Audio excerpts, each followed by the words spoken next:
Hola amigos, buenas noches. ¿Qué apostamos que a esta entrega de hoy van a ser muchos los que le van a agregar sus propios recuerdos? En las elecciones de 1971 quedó en evidencia que la mayoría de la ciudadanía, exigua pero mayoría al fin, se inclinaba por la continuidad de la línea dura, pero a través de otro titular del Ejecutivo. Por eso no prosperó la reelección de Pacheco Areco y el 1 de marzo de 1972 asumía su delfín Juan María Bordaberry, un productor rural que en un lapso muy breve iba a demostrar que no había nacido para político. El país seguía muy agitado. En los primeros meses de 1972, los tupamaros habían perpetrado varias acciones violentas y en la mañana del 12 de abril se produce una segunda fuga del penal de Punta Carretas y vuelven a la clandestinidad 25 sediciosos, entre ellos varios ideólogos del movimiento. 48 horas después, la jornada del 14 de abril fue a sangre y fuego. Por la mañana, los tupamaros matan al exministro Acosta y Lara, al comisario Delega, al agente Leites y al capitán de corbeta Carlos Moto. Por la tarde, las fuerzas conjuntas abaten a 4 tupamaros en una finca de la calle Pérez Omar, entre los que se encontraba uno de los líderes del movimiento, José Candán Grajales. Casi sin solución de continuidad, al allanar una agencia de publicidad ubicada en la calle Juan Poliecas y Charrúa, las fuerzas conjuntas se encontraron con la cárcel del pueblo y con los doctores Pereira Reverbel y Carlos Frick Davis, que hacía más de un año permanecían cautivos. Los tupamaros hablarían después de traición, de entrega y de un tal Amodio Pérez. Era virtualmente el fin de la guerra interna, pero se iban a abrir otros frentes. El 24 de enero de 1973, las Fuerzas Armadas se dirigen por primera vez a la población luego de una crisis de credibilidad generada por irregularidades en la Junta Departamental de Montevideo que derivan en el procesamiento de 12 ediles. El 6 de febrero renuncia el ministro de Defensa Nacional, doctor Malet, y Bordaberry lo reemplaza con el general Francese. Los mandos militares rechazan esa designación. El 9 de febrero, la Armada bloquea la Ciudad Vieja e informa que mantendrá hasta los últimos extremos la defensa de las instituciones. El día 12, luego de intensas negociaciones, se concreta el pacto de Boy-Solanza entre Bordaberry y los militares y se anuncia que las Fuerzas Armadas tendrán importante participación en los temas fundamentales de la actividad nacional. El 25 de abril, el Poder Ejecutivo pide al Senado el desafuero de Enrique Erro, acusándolo de colaborar con los tupamaros. La Cámara Alta no vota el desafuero y la de diputados rechaza una solicitud de juicio político para el mismo legislador. El 27 de junio de 1973, Bordaberry firma el decreto disolviendo el Parlamento. La Avenida de las Leyes, que así se llama la circunvalación que rodea el Palacio Legislativo, comenzó a poblarse de asombros, de oscuridades y silencios y de tanquetas militares. Así transcurrieron los momentos previos. Las Fuerzas Armadas se habían sublevado. Oíamos los comunicados y comentábamos que objetivamente tenían puntos de coincidencia con el programa de la izquierda. Al volver a Montevideo, filmé esta manifestación de apoyo a Bordaberry, pero la mayoría de la gente quería su renuncia. El presidente maniobró y pactó su permanencia en el gobierno. Uno de sus manejos fue acusar de subversivo al senador Enrique Erro y pedir su desafuero a la Cámara. Era evidente que quería distraer a las Fuerzas Armadas y hacer olvidar los comunicados 4 y 7, que habían alarmado a los sectores de poder próximos al Ejecutivo y a la finanza.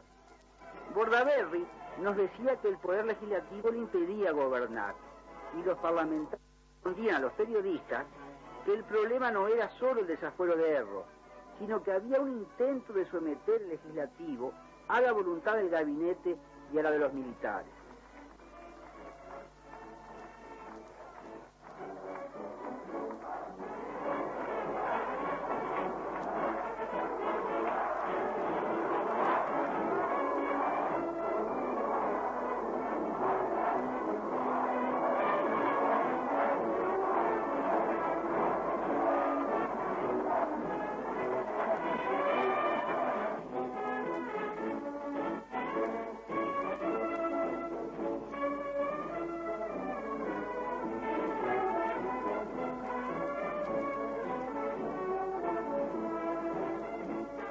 El desascuero de Erro no se produjo.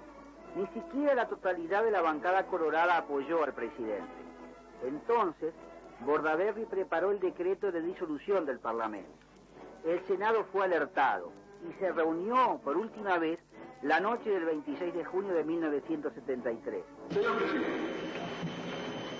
hablando de todo el día de hoy, circularon persistentes rumores que luego terminaron transformándose casi en noticias, según los cuales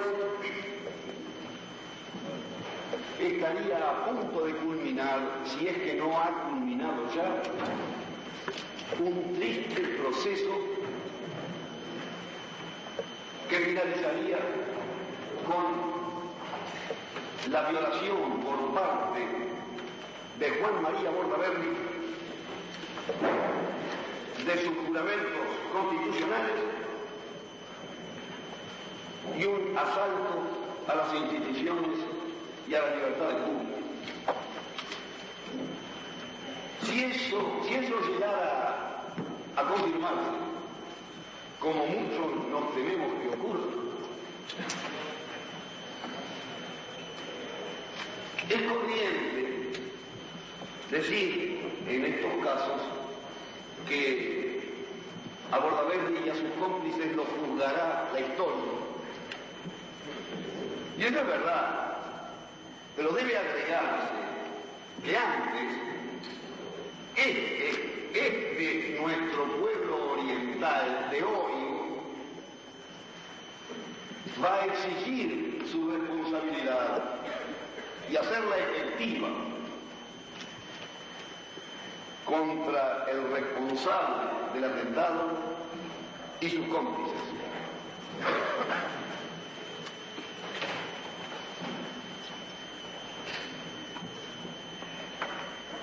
Si esto llegara a confirmarse, nuestro partido nacional, se considerará en guerra contra el señor Juan María Bordaberry, enemigo de su pueblo. Los señores senadores me permitirán que yo, a pesar de que la hora exige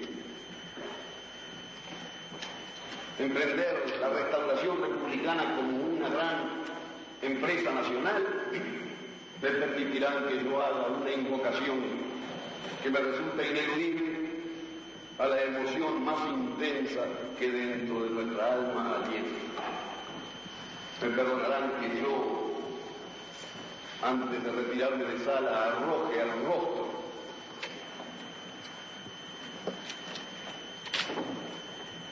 de los autores de este atentado el nombre de su más radical e irreconciliable enemigo, que será, no tengan la más mínima duda, el vengador de la República. ¡Viva el Partido Nacional!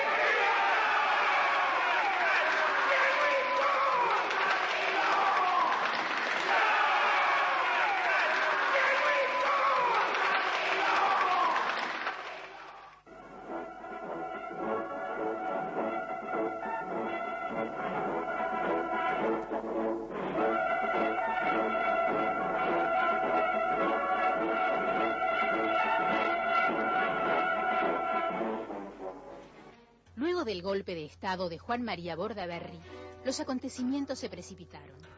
A esa altura, varios dirigentes políticos, entre quienes se contaban Michelini, Gutiérrez Ruiz y Ferreira Aldunate, ya se habían exiliado en la Argentina.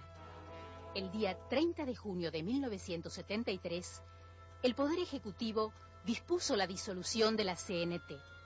No obstante, la Central Obrera convocó, junto al Frente Amplio y al Partido Nacional, a una manifestación en el centro de Montevideo. Tuvo lugar el 9 de julio y pocas horas después era detenido el general Líber Seregni. Entretanto, ya había estallado la huelga general y la mayoría de las fábricas y de las facultades estaban ocupadas por obreros y estudiantes. Esta huelga, que constituyó una respuesta popular muy importante al golpe de Estado, fue levantada por una decisión de la CNT respaldada por el Partido Comunista, decisión a la que muchos todavía hoy consideran errónea. En unos instantes vamos a recorrer en titulares el periodo comprendido entre junio de 1973 y noviembre de 1980.